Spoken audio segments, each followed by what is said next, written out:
The winter light on that particular morning had the colour of ash, thin and unwilling, spread across the rooftops of Oxford like a memory already fading.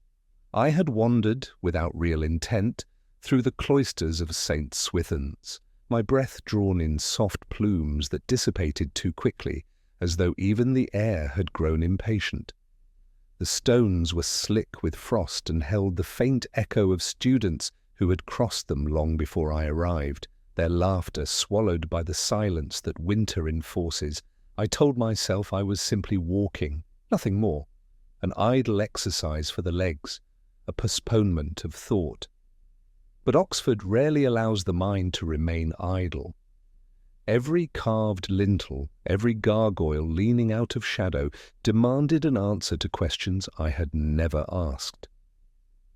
I paused more than once, as though listening to some unheard recital, and at the far end of the quad I heard the chapel bell begin its tolling. Not the exuberant chime of celebration, but the low, deliberate measure that accompanies departure. It would have been fitting to say I knew then that someone had died, but that is nonsense. The bell has always tolled for someone. It was later that Lewis found me in the Randolph, seated with my crossword folded neatly on the table, the bitter comfort of whiskey in my hand. He was flushed with the energy of youth, younger than I had ever been, though I sometimes suspected he did not know it. He hesitated before he sat, as though uncertain whether to disturb me. There was a newspaper lying beside the crossword, its front page cluttered with politics and photographs of men pretending at seriousness. Lewis's eye drifted instead to the inside column, a mere notice that few would have read. Dr. Adrian Copley, Fellow of St. Swithin's, found dead in his rooms yesterday afternoon. Police investigating. He looked at me as though expecting some flicker of recognition. I gave him none. I remember saying only that men die daily, Lewis, and seldom in ways worth troubling over. But even then my eyes had returned to the crossword. Across the centre ran a clue that held me longer than I cared to admit. Valediction in 10 letters. I filled in nothing, preferring to let the letters hover unclaimed. Some words are not meant to be solved so easily. The fire in the pub cracked in its iron grate, and for a moment I was content to remain, to let the case belong to someone else. But a disquiet had already lodged itself within me. Oxford deaths are seldom simple. The city is too old, its walls too heavily burdened with secrets to permit simplicity. Later, as we walked back through Broad Street, Lewis spoke of the cold, of the absurd price of coal, of anything that might pass the time between steps. I heard him without listening. What caught me was something else. An elderly porter sweeping at the college gates, his broom scratching rhythmically across the flagstones. He paused to watch us pass and muttered, though perhaps to himself, the words, "Farewell too, soon." The phrase clung to me, trivial on the surface, and yet I carried it with me like an unfinished line of verse. I have often thought that cases begin not with evidence, but with atmosphere, a faint disturbance in the ordinary air. The sound of a bell, the turn of a crossword clue, a stranger's remark overheard and half dismissed, nothing more. And yet from such fragments entire fates unravel. That night, unable to sleep, I poured another measure and unfolded the newspaper again. The photograph was of nothing more than the college gates, the headline brief, respectful, forgettable. Still I stared at the page until the print blurred. I imagined Copley's rooms, the shelves lined with indifferent scholarship, the smell of stale paper and wine, the silent settling after footsteps ceased. A scholar's farewell, though I did not yet know what that phrase would mean. When I finally set down the paper, the crossword lay beneath it, unfinished. Valediction in 10 letters. I thought of Don, of the word farewell itself, of a language that attempts dignity in the face of dissolution. And I knew, though I told no one, that I would not be able to leave the matter to others. The city, the bell, the clue, they had already conspired against me. The porter led us up the narrow staircase of Copley's lodgings with the solemnity of a man guiding mourners to a coffin. His steps were careful, as though any sudden movement might disturb the silence that hung over those rooms. The corridor smelled of damp stone and extinguished candles, though the college swore by electric light. I remember the boards creaking beneath Lewis's heavier tread, the sound oddly intrusive, like a cough at a funeral. The door was already unlatched. I pushed it open with more reluctance than I cared to admit. Death has no scent more memorable than medicine, the faint chemical sharpness that clings to air and tongue alike. Copley lay on his narrow bed, one arm folded across his chest as though placed there by someone else. His spectacles were still perched on the bedside table, neatly folded. People rarely die with such tidiness. Lewis whispered that it looked straightforward enough. Too many tablets, a man of Copley's age prone to melancholy. He thought we would be finished before dusk. I envied him his certainties. I walked across the room slowly, letting my eyes fall where they wished. A single letter lay folded on the desk without an addressee. A book of Don's poetry had been left face down, as though its reader had no further use for it. And there, faint but undeniable, the trace of red wine staining the rim of a glass that had been wiped almost clean. I leaned over the desk, touched the letter, but did not yet open it. There is always something more eloquent in what is withheld. I asked the porter when the body had been discovered. He shifted on his feet, reluctant to be precise. 3:30, perhaps nearer 4. The chaplain had called him after Copley, failed to appear at chapel prayers. He had entered, found the fellow unresponsive, and summoned the college nurse, who confirmed what was already too obvious. Lewis bent over the bottle on the mantelpiece. It was half empty, labelled with a burgundy of modest vintage. He sniffed at the cork and muttered that it had been good enough for Copley, if not for me. I said nothing. What struck me was not the wine itself, but the position of the glass. Aligned too neatly with the edge of the desk, a geometry death seldom respects. The shelves bore the dust of recent rearrangement. A row of monographs pushed tightly together, then a gap, then another cluster. The kind of pattern left when volumes have been pulled hurriedly and others inserted. I drew one out at random, an edition of Juvenal, with underlining in an impatient hand. Beneath it, a faint indentation on the wood suggested a heavier book had once sat there, long enough to leave its ghost behind. Missing now. I asked Lewis what he made of the letter.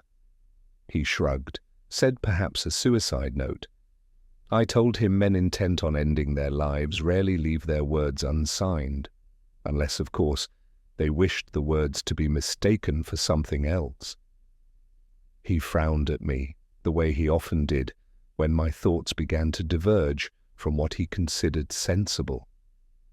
I looked again at Copley's body, at the angle of his head upon the pillow. His shoes had been removed, placed neatly by the bed. I imagined his last moments, the bitterness of medicine washed down with wine, the surrender of consciousness. And yet I felt no echo of despair in the room. There was order here, too much of it, as though someone had rehearsed how grief should appear. Lewis tapped the crossword folded in his coat pocket, asked if I had managed my valediction clue. Not yet, I said, and in truth I did not wish to. The words still hung between us, stubborn and unsolved, like the man who had written no farewell, but left a silence more articulate than any phrase. As we left, the porter locked the door with hands that trembled faintly. I heard the bell of St. Swithin's striking the hour, each toll drawn out, mournful. On the stairwell a draught caught at my collar, and for a moment I thought I heard the faint rustle of a page being turned. Memory or imagination, it scarcely matters. What remains is the certainty that something in those rooms had been arranged for our eyes, not for his. And it is that thought, more than the sight of the body itself, that has never left me. The living often betray more about the dead than any post-mortem ever could. I have long thought that grief wears too many disguises, and when I entered the common room at St. Swithin's, the faces that turned toward me were not so much mournful as expectant. They wanted to know how much I knew, how much of themselves might be uncovered in the process. The atmosphere was polite, civilized, and in its civility I sensed the first tremor of dishonesty. Dr. Eleanor Nash was the first to speak, though not to me directly. She murmured to a colleague about Milton's garden, about some imagined perfection, and in doing so misquoted a line I knew too well. People misquote when they wish to seem cultured, without the effort of being precise. I let it pass, though not without remarking it quietly to myself.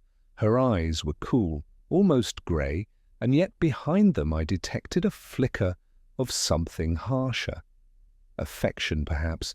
Once disappointed, Mark Fenton stood near the fire with the posture of a man excluded from warmth, a former student, failed in more ways than one, and carrying his grievances like medals. He looked at me with open hostility, though disguised as indifference. When Lewis asked him whether he had seen Dr. Copley recently, he replied that he had better uses for his time than listening to senile lectures. But his fingers, restless at the edge of his coat, tapped against one another as if counting an argument rehearsed too often. Julian Mercer, by contrast, welcomed us with a dry wit that might have been charm in another context. He spoke of Copley's scholarship with faint amusement, as though death had not diminished his taste for irony. He was too helpful, too ready to provide dates, times, impressions. People who volunteer such precision rarely do so without purpose. His gaze lingered on Eleanor Nash longer than politeness allowed, a glance quickly veiled, but not quickly enough for me to miss. Then there was Caroline Lacey, the secretary. Efficient, crisp, a woman who knew every page of the college calendar by heart. She offered condolences as though they were items ticked off a list, yet when she spoke of Copley's final weeks, her voice caught almost imperceptibly. Not grief, I thought, but the difficulty of remembering which story she had chosen to tell. She seemed composed, yet when her hands rested on the desk before her, the knuckles whitened with strain. I listened, I nodded, I allowed Lewis to ask the sensible questions. But my own attention strayed to smaller things. Eleanor's shoes, polished too carefully for one who claimed she had hurried to meet us. Mercer's watch, a fraction fast, betraying either anxiety or a habit of control. Fenton's scorn, sharpened by something that might almost have been envy. And Caroline's silence when the others spoke, as if she feared words might be traced back to her. I thought again of the crossword clue waiting in my pocket. Valediction. 10 letters. A farewell, yes, but also a concealment. These people, gathered in a room of portraits and ancient volumes, were not mourning a man. They were rehearsing their farewells, each in a different register, each imperfectly tuned. Lewis muttered later that they all seemed harmless enough, academics more preoccupied with footnotes than with murder. He said it with a half-smile, hoping to dispel the heaviness of the air. I told him only that men and women do not kill with fists alone. Pride, resentment, love denied. These are subtler weapons and sharper. When we left, the rain had begun to stipple the quad, and the scent of whetstone rose sharply against the night.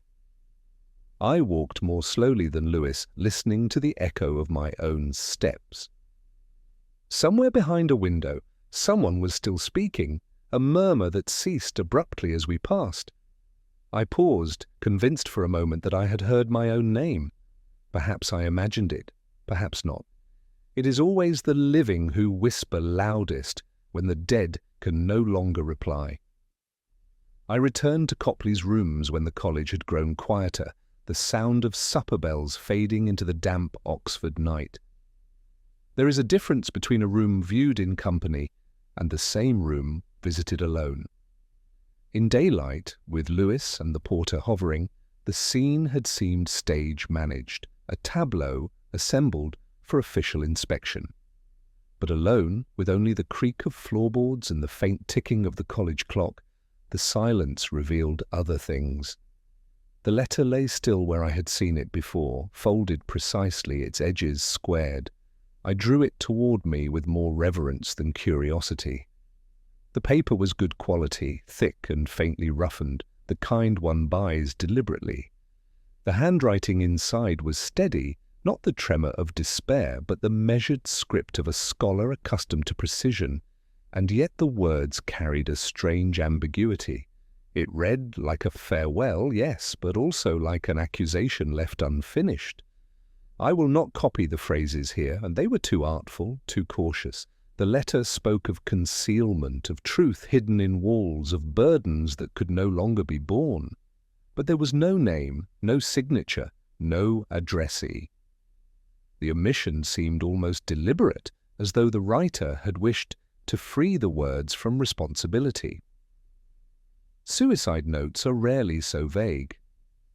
They cling to names, to apologies, to the remnants of a bond. This one floated, rootless, like a message meant for anyone who cared to read it, or perhaps meant for me, though I could hardly have been imagined as the audience. Lewis had said earlier that it looked obvious. A scholar of advancing years, alone, withdrawing from the world, finding solace in wine and tablets. He saw no puzzle in it. But puzzles exist where others refused to look. I stared again at the final line, words about farewell and release, and realized that the phrase could just as easily have been written by a third party arranging an exit. What is not signed may well be forged, not by the hand, but by intention. A faint draft lifted the page, and I noticed a watermark in the paper. A supplier's name, discreet, one I recognized from a small shop off the high street that catered to the college fellows. I had purchased stationery there myself. The deduction was trivial, but in trivialities often lies the road to consequence. If the paper had been supplied by the college, the letter was conceived within its walls, not brought in by an outsider. A narrow frame for a wide mystery. I replaced the sheet exactly as I had found it. Then my attention turned again to the desk. The blotter bore faint impressions of other words written recently and torn away. I leaned closer, tracing them with my finger, as though the texture might yield a memory. I could make out fragments. A date, perhaps, or a single name, begun and abandoned. It was enough to persuade me that the letter was only part of what had once been written, the remnant of a longer confession or confrontation. When I left the room, Lewis was waiting at the far end of the corridor, restless in the cold. He asked if I had found anything, only that Copley had been a man who wrote carefully, I told him. He said I was being obscure again. Perhaps I was, but obscurity is often the mask of precision, and I had no desire yet to share the full extent of my suspicions. As we crossed the quad, the rain had begun again, faint needles striking stone. A group of undergraduates passed us, their laughter spilling into the darkness before vanishing abruptly as they turned a corner. I wondered, not for the first time, how thin the partition is between youth and mortality. Behind one door, an unfinished note, behind another, the noise of life, heedless and transient. I thought again of my crossword clue. Valediction, 10 letters. An answer was forming at the edge of my mind, not complete, not certain, but suggestive. The letter, unsigned, might itself be a kind of valediction, not from Copley to the world, but from someone else to him. And in that thought lay the first true fracture in the tidy surface of his death. The archives of a college are like its conscience, reluctant, awkward, but unable to forget. I spent the better part of the morning in the small, dim-lit room beneath St. Swithin's library, a place that smelled of mildew and neglected vellum. The custodian, a man of weak eyesight and stronger opinions, insisted on guiding me through the registers. His finger traced the lines as if conjuring ghosts. Somewhere among the dust and signatures, I hoped to find Copley not as a corpse in his rooms, but as a man still embroiled in quarrels and small triumphs. It was Lewis who first uncovered the marginal note in a committee report, a dispute couched in careful Latin between Copley and another fellow over the originality of a monograph. The word plagiarism was avoided, but the implication was unavoidable. Scholars do not forgive exposure. Their reputations are brittle ornaments, shattering with a single crack. I imagined the faculty meeting, the awkward coughs, the rustle of gowns, the half-smile of a man compelled to watch his colleague's disgrace. Julian Mercer's name appeared in the report, not as accused, but as one who had supported the accused in an attempt at mitigation. The vote had gone against him. Copley prevailed, but I wondered at the cost. To humiliate a colleague in Oxford is to make an enemy who will greet you at high table with courtesy and loathing in equal measure. Such rivalries do not end. They go underground, waiting, festering. In the register of the senior common room, I noticed something else. A page with a faint tear, the kind that occurs when a leaf is lifted and replaced too many times. Beside Copley's name, a notation indicated he had borrowed a book from the private collection only last week. The title, barely legible, was a small volume of verse printed decades ago. No return had been recorded. When I asked the custodian, he shrugged. Books vanish, fellows forget to sign them back. Yet the pattern of dust on the shelf upstairs told me it had been moved perhaps recently. A gap among the spines spoke more loudly than his indifference. Lewis asked, with his usual bluntness, why a missing book mattered when a man had swallowed enough tablets to fell an ox. I told him that scholarship is not merely what men publish, but what they choose to keep hidden. A book, especially one inscribed or annotated, can be as revealing as a confession. He shook his head, but I caught him glancing again at the gap on the shelf, as though beginning to understand. We walked back across the quad, rain stippling our coats. I asked Lewis what he thought of Mercer. He said the man seemed too clever by half, and perhaps that was reason enough to dislike him. I said nothing. I was thinking instead of Eleanor Nash and her misquotation of Milton. Was it ignorance, or was it a deliberate attempt to provoke? Scholars wield words like weapons, sometimes sharper than steel. That evening, alone in my rooms, I poured a glass of whiskey and unfolded the crossword. A clue caught my eye: ancient quarrel, unresolved, 7.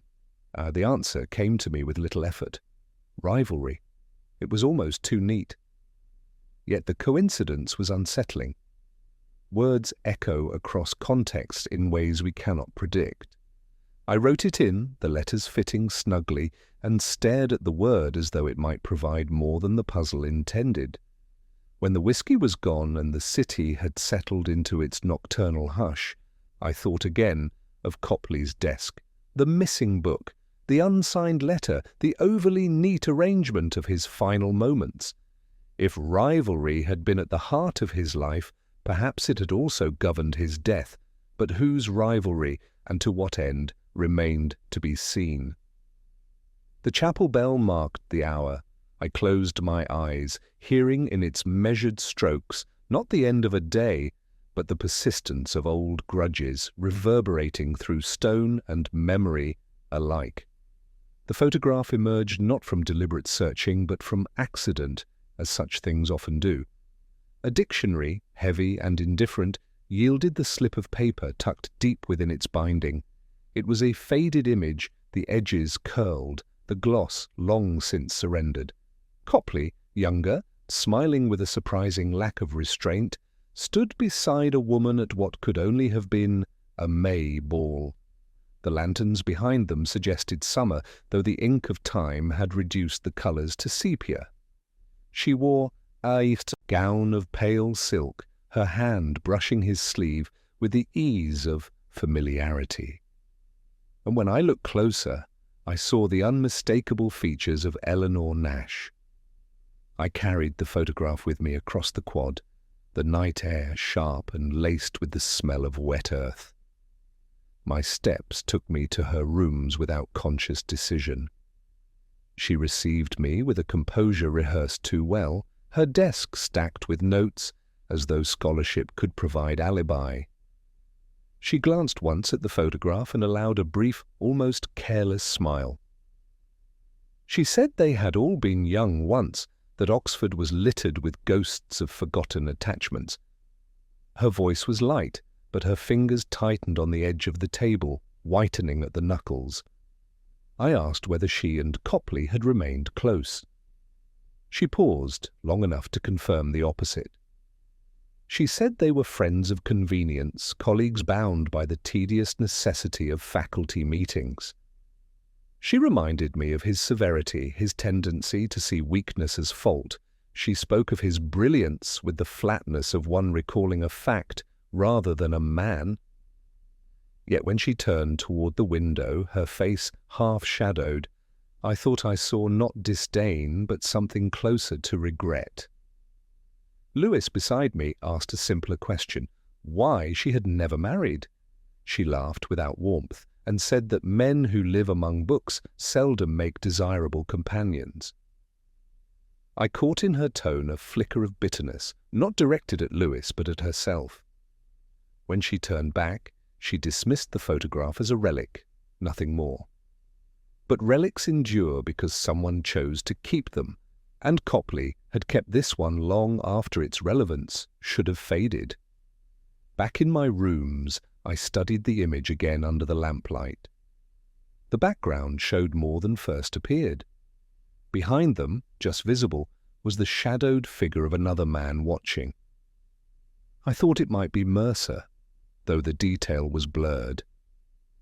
If it was he, the photograph told a story far more intricate than nostalgia.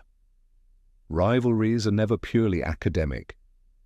They bleed into affections, into jealousies, into the fragile architecture of intimacy. That evening, the crossword offered a clue that lodged itself in my mind. Companion once, no longer, 8. The answer arrived quietly, ex-lover. I hesitated before writing it down, as though inscribing the word would grant it authority. And yet the clue's phrasing seemed less about puzzles than about people. Eleanor Nash had been more than a colleague to Copley once, perhaps still, in the echo of memory that survives long after affection has withered. Lewis said later that I was seeing shadows where none existed, that Oxford thrives on insinuation, on gossip, shaped into myth. He was right, of course. But shadows are not without substance. They show us where the light is obstructed, and by what. I found myself thinking of Eleanor long after I had left her. The precision of her scholarship, the guardedness of her words, the way she had misquoted Milton as, though daring me to notice. She was a woman who knew the cost of being wrong, and the cost of being left. And I wondered, not for the first time, how often we mistake resentment for indifference. The city had grown quiet when I finally laid the photograph aside. Somewhere beyond the walls a fox barked in the dark, sharp and lonely. I poured another measure, the glass catching the light, and thought of the faces in that faded image. Copley smiling, Eleanor radiant, a shadow behind them whose presence was not yet clear. Memory, like a photograph, tells us what once was, but it also conceals what else was there, just beyond the frame. There is always a moment in every investigation when the pieces seem to arrange themselves into a pattern so complete, so satisfyingly plausible, that one is tempted to stop, to accept the arrangement as truth and allow the case to close. That moment came to me with Mark Fenton. The young man carried his bitterness openly, though he cloaked it in the ragged pride of one who has been wronged by an institution and now considers himself its victim. He had spoken of Copley with venom sharpened by envy, and in his essays I found paragraphs lifted word for word from Copley's unpublished notes. It was Lewis who first brought them to me, pointing out the marginalia, the identical phrasing. He said it looked like theft, and I agreed. But theft, when exposed, can easily lead to anger, and anger, left to ferment, to violence. When I confronted Fenton in the porter's lodge, his answers were too ready, too defensive. He said Copley had given him the notes, that they were meant as guidance, nothing more. He said the old man had been lonely, flattered by the attention of a younger student. His lips curled when he spoke of Copley's death, as though the man had deserved it. But in the tapping of his fingers against the chair's wooden arm, I heard something else, a rhythm of unease, a man rehearsing not his innocence, but his fear of being found out. Lewis, eager as ever for conclusion, told me this was the answer. Fenton confronted Copley, threatening exposure, tempers rising, tablets swallowed in anger or despair. A neat story, and not without precedent. Lewis asked me if I could not see it as clearly as he did. I told him clarity is often the enemy of truth. He frowned, said I was being obscure again. But I could not shake the thought that the scene in Copley's rooms had been too carefully composed for the chaos of a quarrel. The shoes neatly aligned, the glass almost polished, the unsigned letter folded with care. Would a student, panicked in the heat of confrontation, have thought to arrange such details? That night, back in my flat, I poured a whiskey and unfolded the crossword. A clue caught my eye. Too easy, lacking depth, 5. The answer came at once, pat. A word for simplicity, for something too readily accepted. I wrote it in, the pencil biting harder than I intended, and stared at the letters until the page blurred.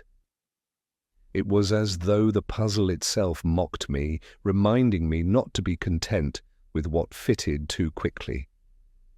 Still I allowed myself, for a few hours, to entertain the false solution.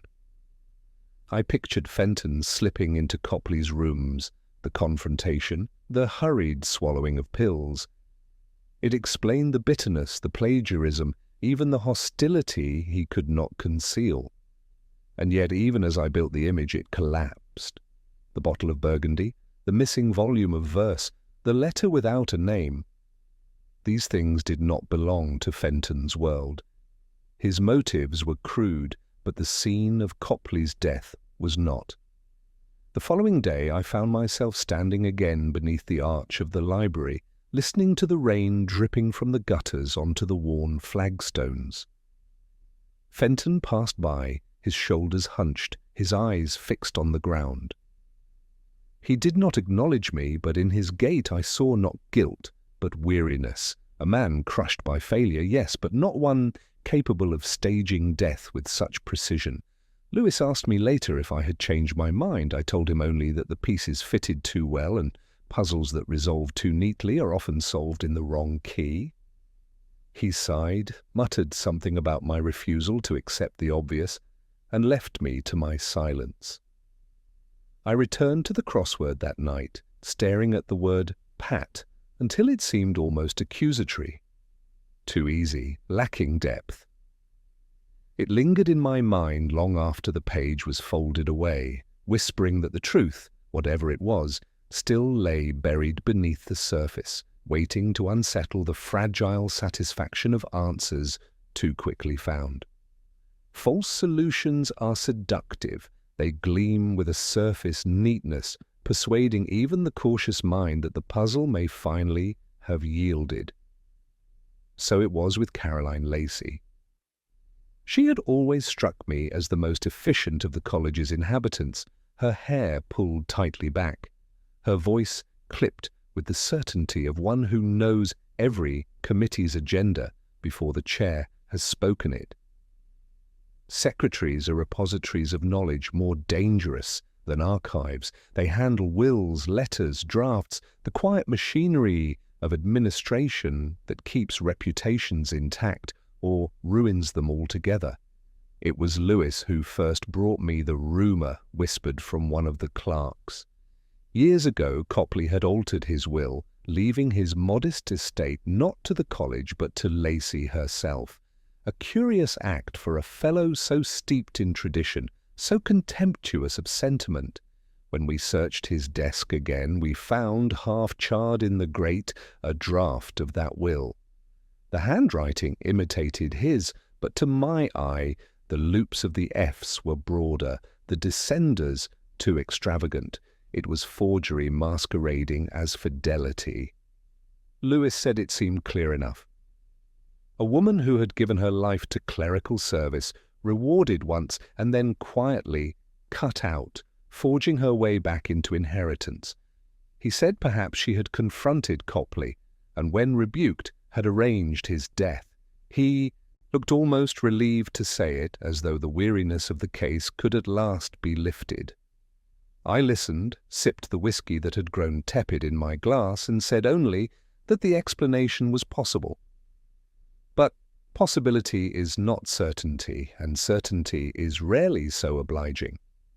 Caroline Lacey was capable, yes, but she did not strike me as theatrical. The staging of Copley's final hours had carried a kind of artistry, the folded letter, the polished glass, the sense of valediction. Lacey's world was one of minutes and margins, not of poetry. Still I questioned her. She met me in her office, a small chamber crowded with filing cabinets and the faint smell of ink. Her composure never wavered. She admitted to knowledge of the will, spoke of it with the same dispassion she might have used to describe a missing umbrella from the porter's lodge. She said Copley had once promised her a modest security, and later reneged. She shrugged. She had grown accustomed to disappointments. Her hands were still, her voice even. Only when she spoke of him dying alone did her eyelids flutter, as though against a memory she did not care to summon. I left her office less certain than when I had entered. The forgery troubled me, but not for the reasons Lewis imagined. If she had truly intended to profit, why destroy the draft? Why leave it half-burned, as though begging discovery? Forgeries, if successful, live in shadows, not embers. That evening I unfolded the crossword. A clue at the top read, "Made to deceive, yet unconvincing, 7.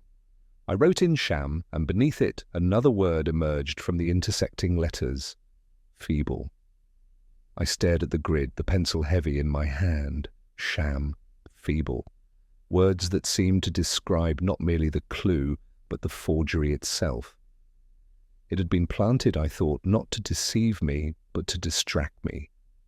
A deliberate false trail, carefully left. Lewis asked if I believed her guilty. I told him only that truth does not usually announce itself in bold strokes. It hides in the margins, in the footnotes. He said I was chasing shadows again, perhaps. Yet shadows tell us where the light has been obstructed. I walked that night through the college grounds, the rain stippling my coat, the lanterns glimmering on wet stone. The chapel bell tolled the quarter hour, and in the silence that followed I thought of Copley, of the unsigned letter, of the missing book of verse. None of these belonged to Caroline Lacey. Her ambition was prosaic. His death had been orchestrated with poetry. The false solution fell away like ash crumbling from a page half consumed. And in the darkness of that quad I knew the truth still waited, veiled, patient, unwilling yet to surrender. The library at St. Swithin's had a silence that was never quite silence. The settling of wood in the rafters, the occasional shifting cough of a reader, the steady throb of rain against the leaded windows, all combined to remind one that even stillness has its own music. I had walked its aisles many times before, yet on that evening, with the lamps burning low and the scent of dust rising as though summoned, the place felt more like a crypt than a repository of learning. It was Lewis who noticed it first. The gap filled now where dust had lain. The slim volume of verse returned to a shelf where it did not belong. He had no eye for books but an instinct for order, and he frowned when he saw the misaligned spine. I pulled it free, the boards worn, the gilt faded. A book of minor poetry, unremarkable except for the faint inscription on its fly-leaf. To A.C. in friendship betrayed. The hand was old, the ink browned, the dedication hidden beneath another, more recent note in Copley's hand. E.N. will remember, farewell. Lewis muttered that it proved what we had long suspected, Eleanor Nash. I said nothing at first, only turned the page slowly as if truth might fall out between the lines. E.N.? Yes, but letters are treacherous. They disguise as often as they reveal. I thought of Julian Mercer, his middle name Nicholas, the N that lurked in his initials like a shadow behind a curtain. Betrayal, farewell. Two inscriptions layered, one overwriting the other, yet neither erased. The poems themselves were of little merit, rhymes that strained, cadences that faltered. Yet Copley had kept the book for decades, hidden and then retrieved in his final days. Not for the poems, I thought, but for the words scrawled inside, words that carried accusation across time. I traced the dedication with my finger. The ink had bled slightly, suggesting haste, emotion too urgent for neatness. And beneath it, Copley's valediction, his script still firm, as though he wanted to ensure it would be read. Farewell, but also a summons. He had placed the book back in the library not to hide it, but to leave it where it might be found. Lewis leaned against the shelf, restless in the gloom.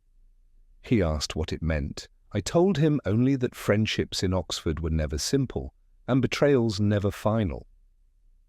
He said I was being cryptic again, that the case was turning into a riddle without solution. Perhaps he was right. But riddles are not meant to be solved easily. They are meant to reveal slowly the inadequacy of our assumptions.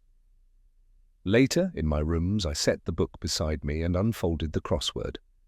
One clue stared at me with quiet insistence. Lines within lines, hidden truth, 5. The answer revealed itself almost at once. Acrostic. Letters within letters, meanings concealed inside other words. I glanced back at the fly-leaf. E.N., A.C., betrayal, farewell. Perhaps it was not a message in the obvious sense, but a kind of acrostic in life, fragments of names and gestures that only together spelled the truth. I poured a whiskey and thought of Eleanor's guarded expression, of Mercer's sly watchfulness, of the bitterness that had gnawed at Fenton, of Caroline's silence. Each of them part of a pattern I could almost see, but not yet fully. The rain beat harder against the glass, the city shivering in its autumn damp. I slept poorly that night, the book still on my desk, its pages half open as though unwilling to close. And when I woke before dawn, I thought I heard the faint scrape of a quill, though no hand was there to write. Memory, imagination, or some echo left behind, it scarcely mattered. The library had yielded its poem, its secret. But secrets never reveal enough. They only deepen the silence into which we listen. The senior common room had the air of a chapel long since abandoned. Portraits of past fellows watched from the walls, their gazes fixed on some eternal debate, and the fire in the grate gave little warmth. We gathered there, not out of ceremony, but necessity. The living assembled in judgment of the dead, though none of them wished to acknowledge it. I spoke without flourish. The truth, such as it was, needed no adornment.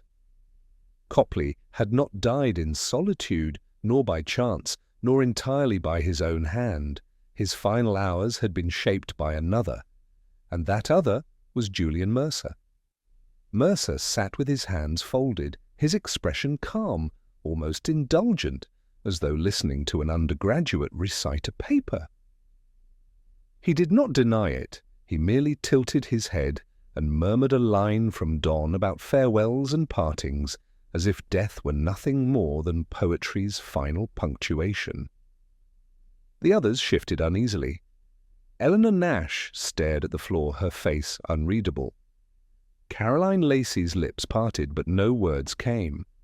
Mark Fenton smirked, though uneasily, as if enjoying a play without comprehending its meaning. Only Lewis, faithful and dogged, kept his eyes fixed on Mercer, waiting for confession. But confessions rarely arrive in words.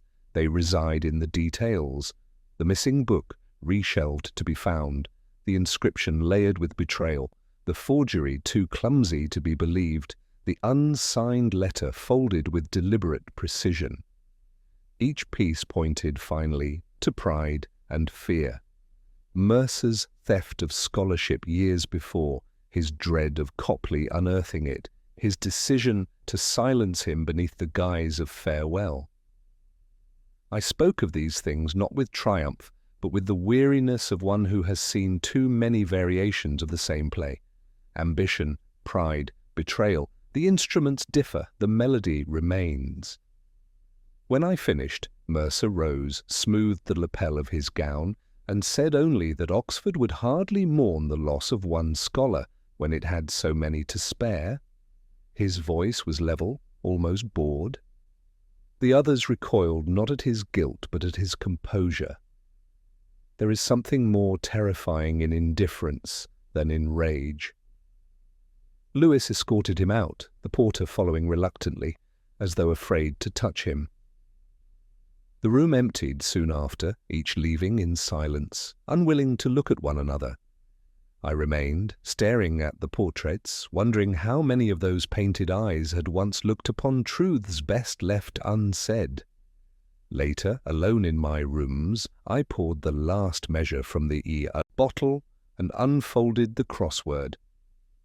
One clue had remained unanswered. Last word, perhaps. Teen. The solution was valediction. I filled it in slowly, the letters neat, final. The same word that had haunted me from the beginning, appearing in the newspaper, in the library, in the farewell note without a name. Valediction, not only a parting, but an attempt at dignity in departure. And yet what dignity had there been in Copley's end? A man silenced by pride, his final gesture twisted into a stage-managed tableau. The crossword completed, the puzzle solved, and still no satisfaction. Only the quiet ache of knowledge that even the clearest answers leave behind a residue of doubt. The rain had ceased, leaving the streets slick and gleaming beneath the lamps. I stood at the window, watching the city breathe in its sleep. Somewhere, a bell struck the hour, its sound carrying across stone and water alike. For a moment I thought of Eleanor Nash, of the regret that had shadowed her face. I thought of Caroline Lacey, bound to an institution that had offered her nothing but disappointment. I thought of Fenton, his anger unspent, his failures sharpening into excuses. And I thought of myself, glass in hand, alone, listening to the silence left by the dead. The crossword lay completed before me, but the puzzle of human frailty remained. It always does.